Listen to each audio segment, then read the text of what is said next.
Hello, everyone, and welcome back to another episode of the Auto Accident Attorneys podcast, where we take care of you. As always, it's sponsored by the Auto Accident Attorneys Group. I'm your host, Attorney Ali, on social media at Attorney Ali. Today, I am joined by someone that I recently met because of a case, and speaking to her quickly became a huge fan, Christie Bryant with Speaking for the Trees, and you can find her on TikTok at Speaking for Trees. That's it. That simple. Christy, thank you so much. I know that it was about an hour drive to get to our office today. It's Atlanta. Everything's an hour drive. Well, I really appreciate you coming, and Thank you. I'm so excited to actually be able to talk to you in person. After when we initially met, we were discussing some issues around a tragic case that our firm is handling. Then I started following you on social media, and I fell in love with everything that you do, and I became fascinated. Before we started recording, I was telling you I didn't realize I was a fan of trees until I saw banyan trees. Yeah. So now I'm especially like the root system. Yeah. See? So if you wouldn't mind, to kick us off, just give us a little bit of background about you and who it is that I have the pleasure of speaking to today. Yeah. So my name is Christie Bryant. I am an arborist, but I came into arboriculture via landscaping. So I've been working in people's yards for about 25 years. So I've seen all the good and all the bad, all the mistakes and all the really good stuff that people have done. And then, I just moved into trees, and I never really even knew how much I loved trees until all of a sudden, I'm in charge of their care. And the first 8 years of my life in arboriculture was actually working for removal companies and having to remove trees. And after about 5 years with Gunnison Tree, it was an Atlanta founded company, I was like, I just can't do this anymore. I don't want to kill them anymore. I let other people do that, and I'm going to save them.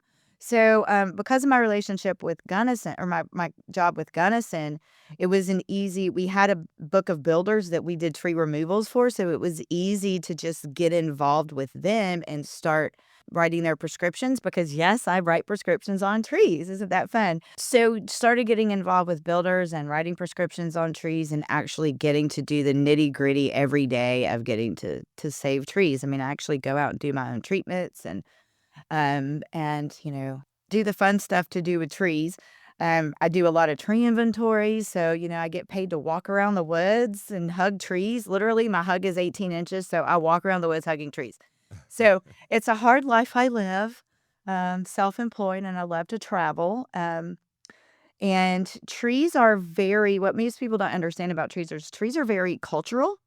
And those cultures are in Switzerland, in Finland, pollarding trees is a practice that they use because their average temperature is 74 degrees and they want the sunshine shining on their cafes. Whereas South Georgia, we need all that tree canopy we can get because trees are very cultural. And I've learned so much about trees by trying to travel the world, learning about trees. So it's really cool, and I try to bring back all that I learned back to Atlanta and open my mind and to think maybe there is a way besides the way we think about trees in Atlanta. So it's a fun adventure. That's amazing. I'm fascinated by everything that you've been posting. One of the videos I saw just this morning, on my way into the office, it was you work with a lot of developers, it looks like, because one thing I want to know is if it is the minority of developers that do this or if it's a requirement, but making sure that there's a tree plan. Yes. Is that now like a city requirement? So yeah, everybody but Cobb County, which is the county of my birth and the county in which I reside, and it makes me mad, has tree protection ordinance. Where we are today has tree protection ordinances. And what that is saying is that we, as a municipality, have decided that trees are important. In fact, if you read the first couple lines of every tree ordinance, it says, because trees sequester carbon, make for prettier neighborhoods.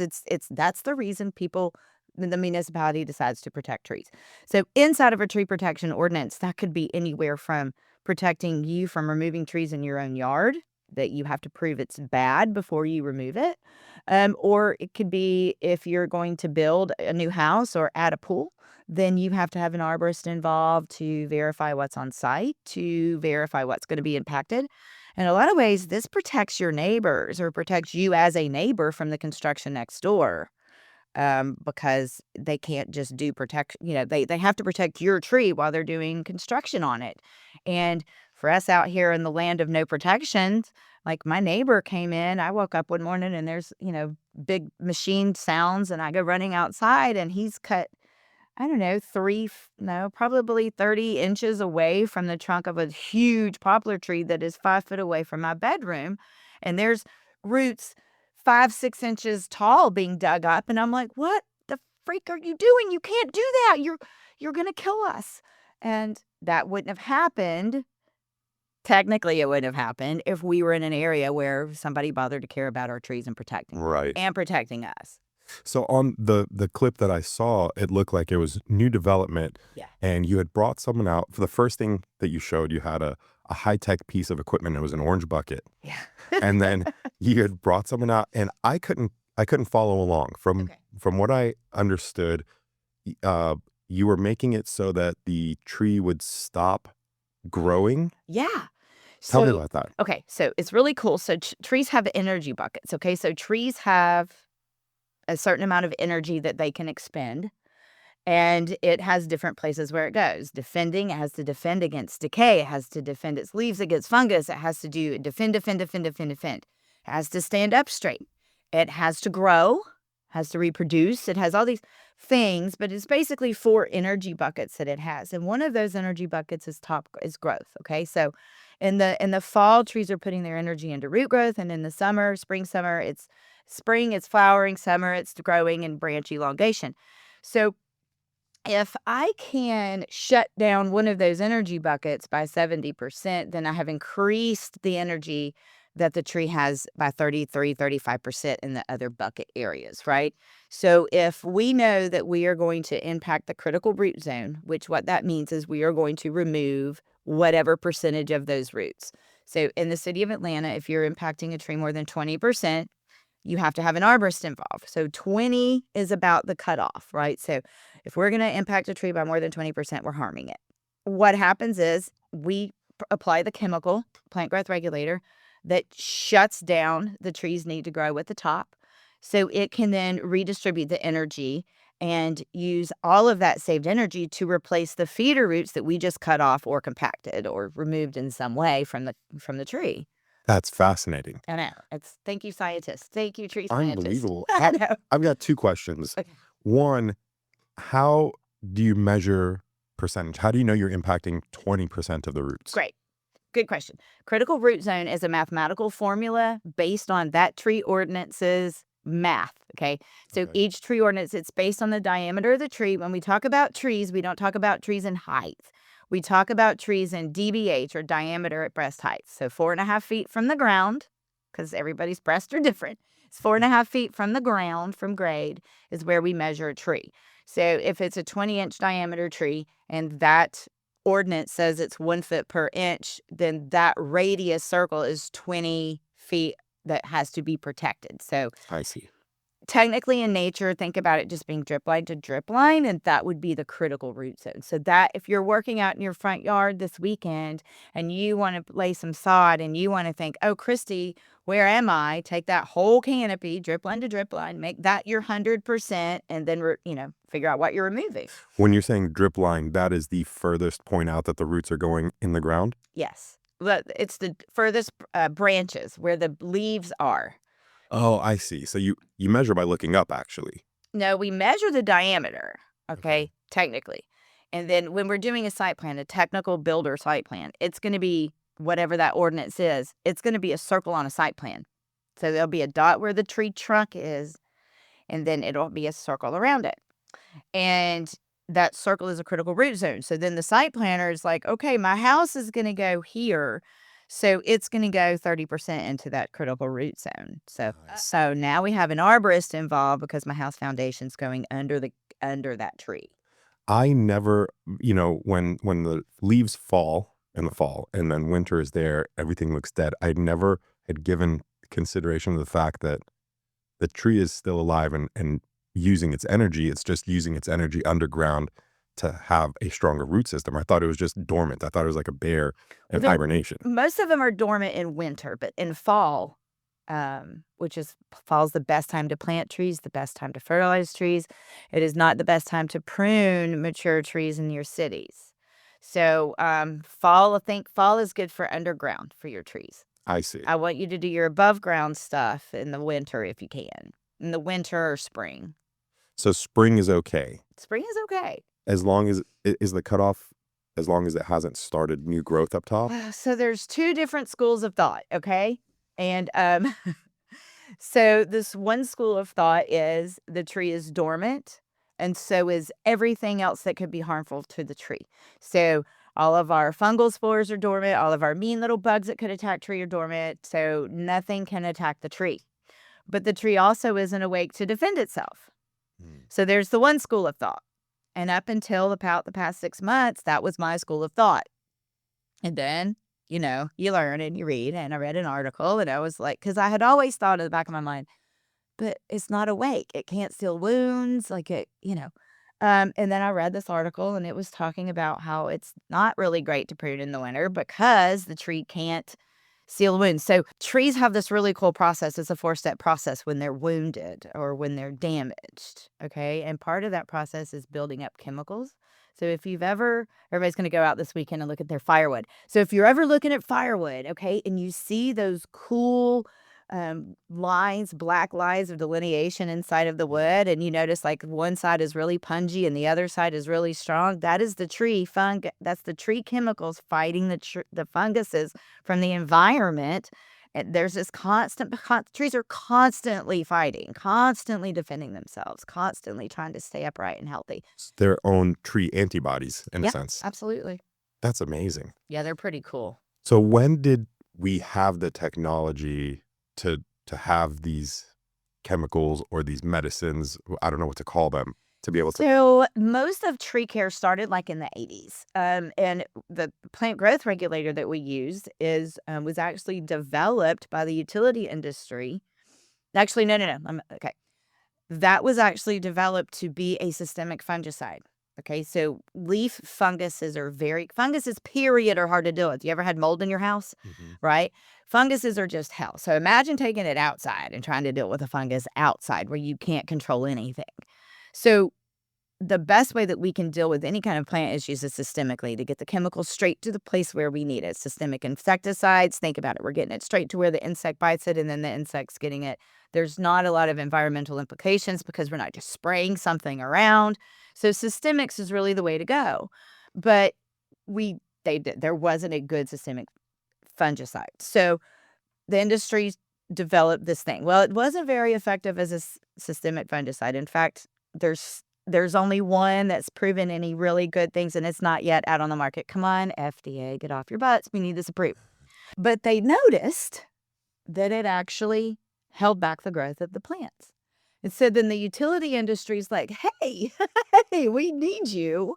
And so the utility industry picked it up. Their scientists took off with it. And now we have, the brand name is Cambistat or Shortstop, but the chemical that shuts down the growth in the trees. And it actually really saves trees because it does all kinds of other groovy side effects. Like it makes the leaf cuticle stronger. So the actual leaf is thicker so that plant accidentally is more resistant to funguses on the leaf because the cuticle's fat. And then another byproduct is drought tolerance because we've taken away this desire to grow. We've taken away the water use of the tree. So they're more drought tolerant. Urban areas, it reduces cambial growth. So you can keep those trees in those tight areas longer because you're reducing the growth. So all kinds of cool different implications came from this one little experiment. That's unbelievable. It's really cool. I need an education on some of the vocabulary. What is the cuticle? Cuticle would be it's a part of the leaf. Okay. It's a portion of the leaf, a part of the leaf. Like the skin part of it? Think about like the cuticle of the skin. Yeah, like it's going to be that kind of the outer area. Oh, on the okay. So that the green is going to be thicker so that funguses can't penetrate the green to get in there. And got it. And then we were talking about trees in the city, the Cambria. Yes. What's the cambial. So cambial growth is Cambial. diameter growth of the trunk and the branches and the underground structure roots. You can control that with this Yep. shortstop? Shortstop or cambistat, yeah. I always mispronounce it, so I don't want to do it on a podcast. But the chemical name is like polybutyride. So That's the chemical unbelievable. name. Yeah. My default mode, I spent a lot of time in California, so I'm thinking, let things be natural, let things be holistic. This is actually something that is helpful Yes. for a tree. We're injecting them. This is my brain going sideways on it. If we didn't intervene, would trees develop sort of like the survival of the fittest? Would trees end up changing? Are we somehow keeping trees in existence? No. Okay. What we're doing is we're making it where we can live with trees. All right. So all of the bad things that trees do to people, does that matter if it's in the middle of the woods? If a tree falls in the middle of the woods, does it matter? Does it harm anything? I guess not. No. Okay. So we have to have arborists because we have to live in trees. We have to live with trees. We have moved ourselves into their forest. Okay. And we have to live with trees because of that, and so arboriculture is based on making sure that people can live with trees. So trees would be being trees. I mean, we would have Dutch elm disease that would wipe through and wipe out trees. But if you think about almost everything that destroys trees, it's because man became involved. Emerald ash borer is an invasive insect that we have here that is over in the U.S. is killing everybody. We have no natural predators. It's killing ash trees everywhere. The Midwest almost has no ash trees left. That wouldn't be here if it wasn't brought over on a pallet. So it's so much of what we have to deal with in trees is because we did it. Right. We messed them up.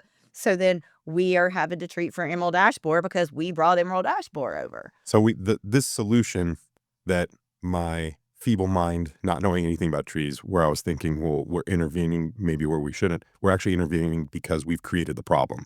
In a lot of cases, yeah. I see. Yeah. Would it matter if that big white oak behind your house fell if your house wasn't there? No. Maybe to the tree under it. Right. Maybe to a couple squirrels, but that's it. It's not going to kill you. It's not going to harm your family. It's not going to create a real risk. Right. This is so much fun for me to figure out. No, I love it. So like I mentioned earlier, one of my favorite trees is the banyan tree. Mm-hmm. And the reason I'm so infatuated by it is because of the way that the vines come off of the branches and then go back into the ground. Aerial roots. The aerial roots. They're aerial so I don't call them vines. Nope, they're aerial roots. They're roots of the plant. And they go back into the ground and then they stick together. I don't know the vocabulary. Yeah, I don't know that much about the banyan tree, but I do know that it's an aerial root tree, and that's why it just keeps growing and getting so much bigger. It's because they're like the trunk is like almost roots. Right. And it looks crazy to me like the more aerial roots that it has that goes back into the soil, it gets a more stable and a stronger foundation. Sure. The roots just make it stronger and stronger. And I'm looking at the badge on your shirt with the Georgia arborist with all of the roots. Yeah. And it makes me wonder, at one point in time, I remember hearing that trees communicate, or like in the ground, there's a lot of communication network going on. Yes. Can you tell me about that? Yeah. So first off, the one thing I'm going to say is the Georgia Arborist Association. This is a very well thought out logo. We actually have a shirt that's a lot better, but we actually have it on the shirt. We actually have a ruler to the side that shows 6 inches. And if you look closely, these roots are not going down. They are going out because one of the major misunderstandings about tree roots, especially in clay soils, but as far as I understand it, all these international conferences I go to, that most of the world has tree roots that only go down in the top 6 to 8 inches of soil. So it was very important for us as a Georgia Arborist Association, if we're going to show roots, we're going to show them correctly. So remember that, guys, that you don't have deep roots. We have very shallow root systems, and they go further out. So when we're talking about trees and digging and construction, people don't understand that. My builders will call me up and say, they gave me a violation, and we weren't anywhere near that tree. And I roll up and I'm like, there's tracks up to 3 feet from the trunk. And I'm like, the roots are the most important part of the tree, or, Repeat and repeat. It's like, you don't know what you're talking about. That's why you have me. How do they communicate? So, okay. So this is really fun. So the feeder roots of the tree, again, structure roots are the branch-like parts of the tree that grow underground and hold up the tree. Okay. The feeder roots are responsible for energy absorption, bringing in water and nutrients, doing everything else. And that is the communication center of the tree. But they are helped to communicate by the underground network called mycorrhiza. Now, mycorrhiza are beneficial fungi, bacteria that that form a symbiotic relationship with the feeder roots because that's where the sugar is. Okay, so they attach to the feeder roots of the tree for the sugar. And the tree, normally they don't like that. Like that's what mistletoe does, is it's after the sugar in the crown of the tree, and it's bad. But this time the tree doesn't mind it because those little mycorrhizas go out and they form their own little network. And so they're allowing the tree communication between the feeder roots to happen very much better and faster through that mycorrhizal network. So it's the one time fungus is really good. Another cool thing, if you've ever eaten a chanterelle mushroom, you are eating the flowering part of the very important mycorrhiza. Oh, wow. Wow. Very fun. That's incredible. I did not know that. I know. It's very cool. A mycorrhizin. Mycorrhiza. Yeah. Mycorrhiza. It's, it's all a The Latin. plural? Yeah. I think so. I'm from Georgia. What the heck do I know? They're helping to have the feeder roots understand what's going on. Like They're basically extending the telephone network. So like where I would put in additional Wi-Fi in the house, like a little booster That's signal. what it's doing. But at the same time, not only are they helping the trees communicate, but they help extend the feeder roots so that they can take in more water and nutrients. There are some species of plants that cannot survive without their own special mycorrhiza. And there's gazillions of kinds of endo and extomycorrhiza, and it's a whole science in and of itself. But it's very important to trees. And if you've ever gone walking in the North Georgia woods, you'll notice on the ground, you'll come upon, it's called creeping ground cedar. And they're these little miniature looking trees. They're about that tall. And it looks like a little miniature forest growing on the forest floor. That's called creeping ground cedar. Everybody in the world has wanted to duplicate this because what would be cooler to bring into our landscapes than a pretty little full shade loving ground covers? Like the nursery industry is like, we need this. And everybody in the world's tried to replicate it. But you can't because it lives with this specific mycorrhiza. And so when you go and dig it up, all you're doing is killing that. You're not going to replicate it. You're not going to get those creeping ground cedars to grow outside of an environment where the mycorrhiza is present first. Is mycorrhiza, can you see it? You can see it. If you dig in the forest, the feeder roots of a tree are going to be just a little woody.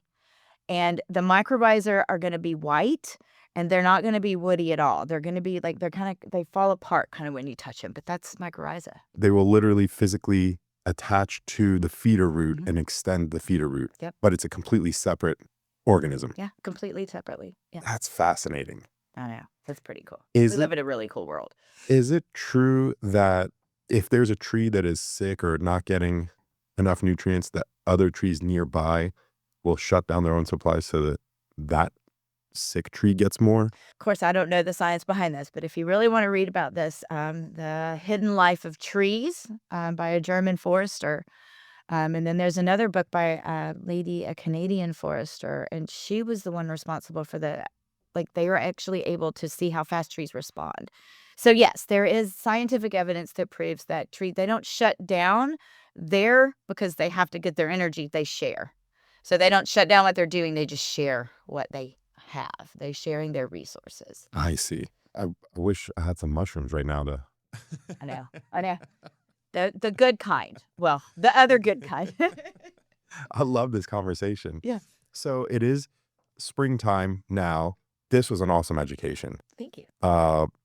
Keeping in line with the theme of the podcast about taking care of the community and providing information that's helpful. The trees are growing back, so technically it's still early enough where people are able to prune, or even if they needed to remove trees. Shifting the conversation into removal. I know you don't love that. Right, but it's necessary. But if maybe let's start with removal altogether. Are there things that because in Atlanta, there's obviously the city and the forest, Mhm. also huge trees, a lot of rainfall. We've got trees falling onto homes all the time. Is there any recommendation that you have to identify trees either that are at risk that should be removed, or is there anything to do preventatively to maybe stop it from happening? Absolutely. If you live in a tree canopy, you need to have a relationship with a tree arborist. You just do. Um, there's a whole different schools of thoughts on if an arborist is associated with the tree company, you can't trust what they say because they have they have a bone in the fight, blah blah blah blah blah. I used to believe that wasn't true when I was a sales arborist because like I would never do it, and I saw it from a side up. If I remove this tree now, like they're not going to trust me, and I can't come back and do anything to it later. Like to me, it was very short sighted. But I know a lot of people believe that, and since I've been a consulting arborist, I'm sad to say I've seen a lot of not great stuff being done by people that are certified arborists. The one thing I want to say about using an ISA, International Society of Arboriculture certified arborist, is that we have an ethical code of ethics that we sign. And every time we have to redo our thing, we have to re-sign that code of ethics. And so if you are a certified arborist and you do some scummy stuff, you can lose your certification. And they have a whole ethics board that looks at all these things. And it's so, using a certified arborist should make you feel safer. But like all industries, we have our bad people. But, starting out with looking for a certified arborist, or a company that has a certified arborist. One of the things that I talk to my homeowners about when I'm in a residential consultation and we have to do tree work. The next thing I go into is how to choose a tree company. So how I met you again was because of a very bad situation.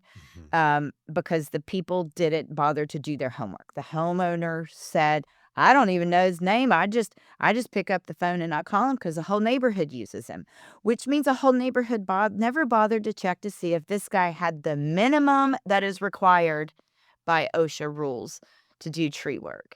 Okay.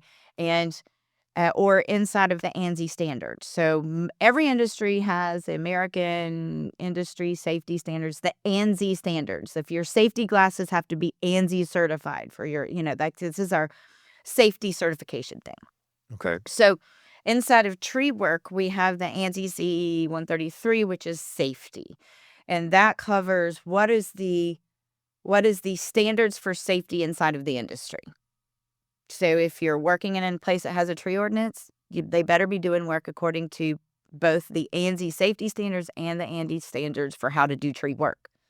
Okay, so that's the Z133 and the 300, the 300, the ANSI standards 3000. So those are the two that we need to care about in tree work, okay? It's impressive that you remember these. Oh, well, I know. And I'm like thinking to myself, I'm like, am I saying them backwards? But I'm pretty sure safety is the Z133.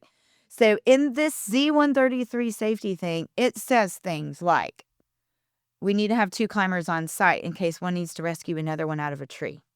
We need to have CPR and first aid certified people so that they can respond to an emergency. We need to do a safety walkthrough before we start our job. We need to have a work plan.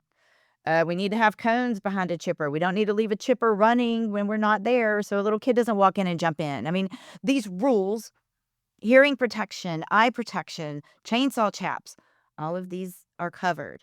So I always start by telling my clients, just when you call up to request an estimate, start with, how often do y'all train your employees? If the company cares about the culture of their company, the person answering the phone is going to be so proud of their training program that they're going to fall over themselves telling you about it. Right. Okay. So that's just a really fun, easy way to know if you have a good tree company right off the bat. And people should care. The listeners should care. It's not about the cost. If you might think that you're paying a premium, but in our situation, how we met, what happened was that tree removal company was a fly-by-night business, essentially. They weren't bonded, no insurance. So guess who that liability falls on? It falls on to the homeowner. So maybe you saved a couple $100, but when tragedy strikes, you're ultimately going to be liable. So, And to mention what that poor homeowner had to deal with. People don't even think about what you have to see when you have something like that happen. Right. In addition to all the trauma. Like going back to the one that happened in Ackworth, the guy like basically fried himself in a tree. He had his steel cord lanyard on. That's covered. You don't work around electricity with a steel cord lanyard. Yeah. It's just senseless. All of this is just senseless. We've done a lot of content around auto insurance, and one of the most common things we hear from people that call our office, they're like, well, I have full coverage, so I'm not worried because I know I have full coverage. Full coverage doesn't really mean anything. So we're trying to produce this content so that people think about all of the different types of policies that you can have and what it covers. And this conversation is sort of right in line with that, being like, you don't just go with who your neighbor chose without doing your research and making sure that it's the equivalent of them saying, well, it's full coverage because my neighbor used it. Right. Yeah. So, and it's risky. It's risky to do it. How about a couple pruning tips? Can I cause damage to I have a Japanese maple that's not very big, but it grows tall, and we've got a security camera at the corner of my garage that I don't want to block that view. Yeah. Would you be able to give me tips on when I should be pruning, or if I should be pruning a Japanese maple, and what I should be looking for, how to handle that kind of thing? Yeah, this is one of the favorite things I say to people is we don't prune because of a date rolls around on a calendar. We prune because the plant needs us to prune it. Okay. Okay. So in your case, your desire to prune is security clearance. And this happens in parking lots all the time, right? We need our security. We need our security cameras. So pruning tips, always prune to a point. Okay. Trees are driven by hormones, and they have hormones in the sides of the branches that defend against decay. Decay is the enemy of trees. And then they have hormones down at the tips of the branches that make them grow. So when we just randomly just cut in the middle of a branch, we have disrupted all of the hormones. The tree doesn't know how to grow properly, and it can't defend the wind properly, and we've just messed it up. Think crate murder, okay? If I were to simply go, okay, well, this branch is going this way, away from the camera, and this branch is going straight up to the camera, and here is the place where they meet, which branch does it make sense to remove? Well, the one that's growing into the camera, but you go back and you cut it at the point in which it leaves the trunk or another branch. We don't ever just want to cut randomly. It's called stub cutting, and it's just bad. It's bad practice. We also don't want to cut too far into the flesh of the tree. That's called flesh cutting. I want to shout out to the extension agent. Every state in the United States has a land-grant university, and inside of that land-grant university is the extension department. Here it's the University of Georgia Extension Department. And we have these amazing extension agents in every county, and they have publications sitting in an office, and you can Google University of Georgia publications. You can learn about native trees. What are our major invasives? How do we prune? How do trees grow? What's wrong with my blueberry plant? They have all of this for farmers. You're a pecan farmer? They have all these resources for you, and it's all free. And your extension agent is just sitting right there at their desk this morning, waiting on somebody to call and ask them a question about a plant. They do soil tests for $8-10 a thing. Get involved with your extension agent. They're here to help us with these things. 90% of them are certified arborists. They're here to support us in our front yards and our backyard landscape. That's amazing. And there's an agent for every county? Every county. Unbelievable. And even Cobb County. Even Cobb County. Yep. And we have our Georgia Forestry Commission. They can help you with big tree issues. There are a lot of state, agencies that are here to help us. Georgia Forestry does a lot of firewood management, fire management, and they also deal with like all of the pine beetle outbreaks. So, they're helicoptering, and they're always watching out for our forests. So big shout out, and thank you so much for the Georgia Forestry Commission. Amazing. I saw, when we were talking about pruning, I saw some content where you were giving tips about how to prune down to do you call it the joint? The branch collar. The branch collar. So just outside of it. You got to get just outside of it. Because if you cut behind it, you cut through the hormones that create the chemicals that create the sealing over of the wound. And do I remember correctly where you made a cut just to get rid of the branch, and then when there was just a little bit left, then you made the cut that was closest to the collar? It's called the 3-cut method. 3-cut method. And there's, again, at the extension department, there's a guide called the Homeowner Guide to Pruning. And I actually used to use it to teach my landscapers how to prune. So it's a really good publication. It goes all the way from when to prune what, like versus spring versus winter blooming versus summer blooming plants.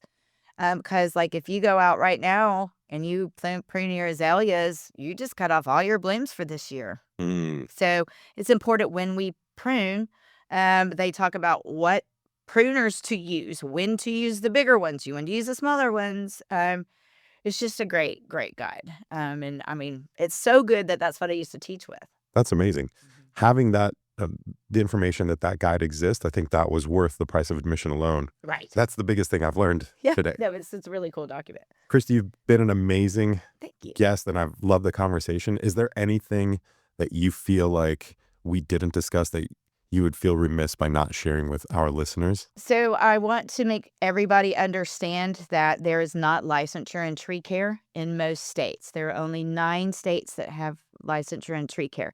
So when you're looking at these tree companies and they say they're licensed, how is that? But I want to do a big shout out to Tierson Boutte, Rusty Lee, Kevin Caldwell, Art Morris, myself, Mandy Hall with Top Tier Trees. These people are serving this industry. Go to GFASTI, Georgians for a Safer Tree Industry. If you have an extra $10, please give it to them.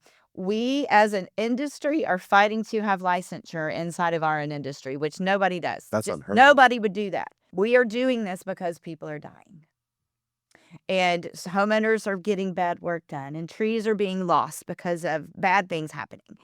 And if we can get just the minimum of licensure, it just says that these companies have to be insured or they have to carry this or whatever. Again, Georgians for a Safer Tree Industry, GFASTI, they've got a website. If you want to get involved, if you have trees, you love trees, whatever, and support the companies that support the effort. It is so unheard of in this day and age to see private business reaching out to the state to say, hey, you need to come in and regulate us.